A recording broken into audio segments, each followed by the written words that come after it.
দাদা কি খবর ভাই? আগে যে একটা বিয়ে করলে কি খবর? বিয়ে তো করিলাম ভাই, বাড়িও নিয়ে আইলাম বুঝলি ভাই। এখনো সরাসরি ওর বাবারে প্রস্তাব দিলাম, মারে প্রস্তাব দিলাম যে আপনার মেয়েরে আমি পছন্দ করি, আমি লাভ করি, আর ওই মেয়ে আমার সাথে দিয়ে দাও। তাই এখন ওর বাবা মা আমার কাছে রাজি ছিল হচ্ছে না। তা এখন কি করলাম, তো একটা কায়দা তো করতেই হবে।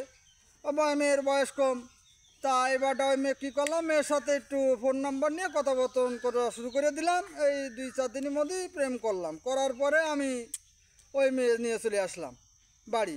মা, বাড়ি আনার পরে দেখা যাচ্ছে 2-4 ঘন্টা পরে ওর নবহর নিয়ে আমার বাড়ি হাজির হয়েছে, ওর বাবা মা সব সুগণ গোষ্ঠী সব।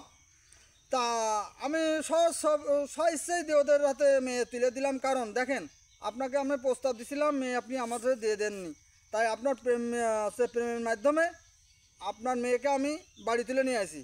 তা যা হোক, আমি সসম্মানে আপনার মেয়েকে আমি দিয়ে দিচ্ছি। তাই সবসময় খেয়াল রাখবেন যে কখনো অ্যাভয়েড করা যাবে না, কোনো ছেলেকে অবহেলা করা যাবে না। যদি যোগ্যতা সম্পন্ন ছেলে হয় তাহলে অবশ্যই আপনারা বলে বিয়ে দিতে হবে, না হলে এই যে অঘটনটা ঘটবেই। ওকে ভাই।